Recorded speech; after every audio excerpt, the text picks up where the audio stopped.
TCL has heard some feedback from other reviewers out there, and they've implemented a fix, and they say they're actually coming out with another one later. But other reviewers out there... Hello, other reviewer here. All right, let's get this straight. So Digital Trends today rolls out their review of the TCL Q825, to which they refer to TCL issuing out a patch due to some other reviewers' critiques of the Black Crush. And let me just be clear. I am the first and only person on YouTube bashing TCL for their Black Crush, okay? I'm the only one with the balls to do it. I'm the only one with the freedom to do it because I'm not getting a commission. That is a conflict of interest. Now, here's the deal, okay? I don't hate Digital Trends. I don't hate anybody, TCL, whatever the case may be. What I do hate is this fear of name dropping somebody who got some shit done. And I'm that guy. You're welcome. Now, that being said, that's salt out of the way if you must call it that. Let's talk about why I'm going to critique both TCL and Digital Trends for this issue. For starters, this is TCL's interview into the high-end market.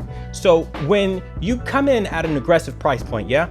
2,000 American dollars just to enter your television line, not even the $3,000 monster that no doubt they sent to Digital Trends, okay? You're expected to perform in a way that we feel like for $2,000, which is a pretty decent used car here in the States, that you could perform at a level we won't be disappointed with at all. But instead, your quality control was garbage. You had blooming when you turn your TV on, clouding when you turn your TV on. You had near black issues to any time things get 5% near black, it started showing all kinds of abnormalities. You had your mini LED black frame insertion technology going haywire into the image. I mean, this should never have happened, right? But it did. And are we to believe now that for $2,000 that there is just a need, a necessity to update our TVs with this new patch, right?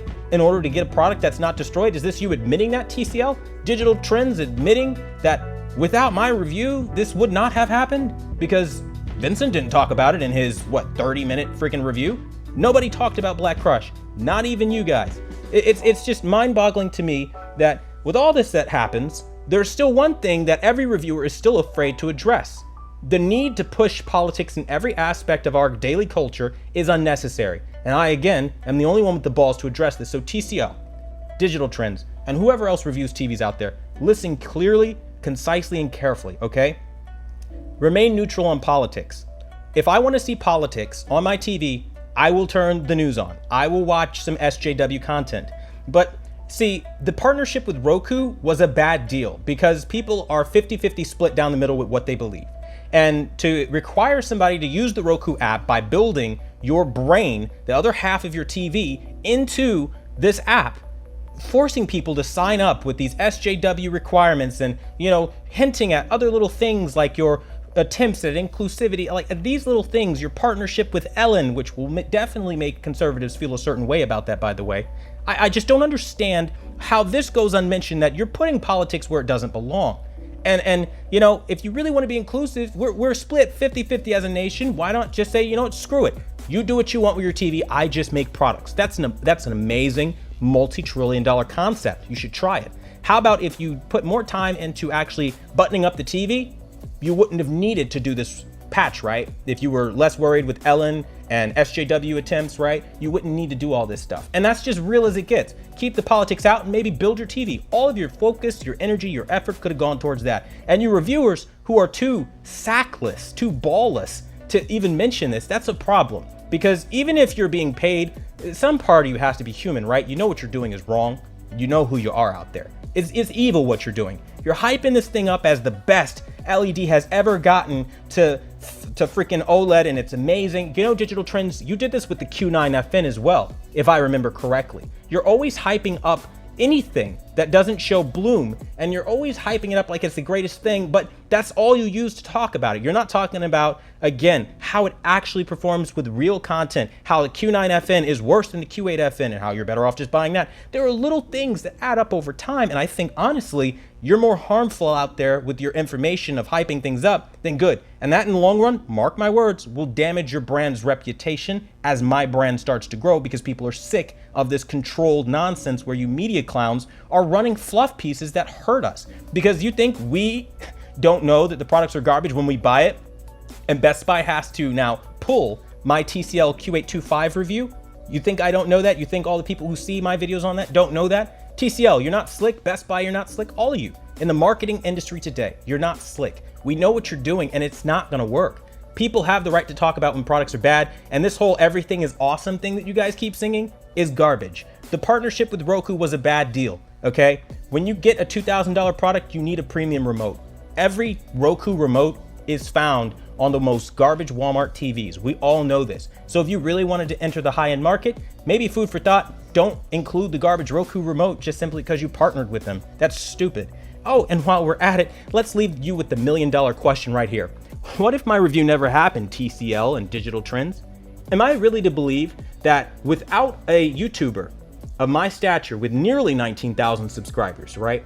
Okay, am I now to believe that this would have gone overlooked? Because let's be real, Caleb at Digital Trends is still trying to damage control this. It's fantastic, it's great, and so many other positive words, right?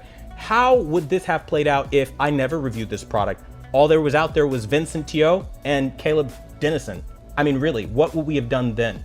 Would we have waited for TCL to maybe decide to get around to optimizing the issue several months after the fact? I mean, where do we draw the line in the sand and say products should come from the manufacturer, not only made correctly, but calibrated correctly, tuned up properly? What's this crap about? Consumers need to use their app, and they need to download an app and calibrate your TV. If you can do that part of it, TCL, you can actually calibrate the TV. I don't understand this bullshit, okay? And the fact that my review is what prompted this to happen, and now other fixes will come down the road at, of course, unspecified time point, is more proof to the fact that everything I said about your product is true. Your quality control needs to be improved. You're still garbage. You're not ready for the big leagues. Know your role, TCL. You should have stayed in the budget lane until you had a chance to get the experience. Take a page from Hisense's book.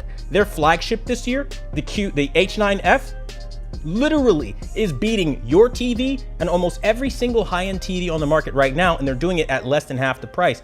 Why? Because they want to build a name for themselves first and then go at it. Was I paid by Hisense to say that? Hell no. Fuck Hisense. I don't know who they are, but what I will tell you is this. The reality of the situation is people are sick and tired of you guys charging too much money and being arrogant about it and then deciding when you're ready to roll out a patch. Don't give me that crap about it takes time, because you had until this product launched to make sure it was ready to go, and this should have never passed quality control, which again, I will leave you with the question, what would have happened if my review had never happened? Thanks for watching the #1 brand in honesty, and until the next video, I'll see you guys later.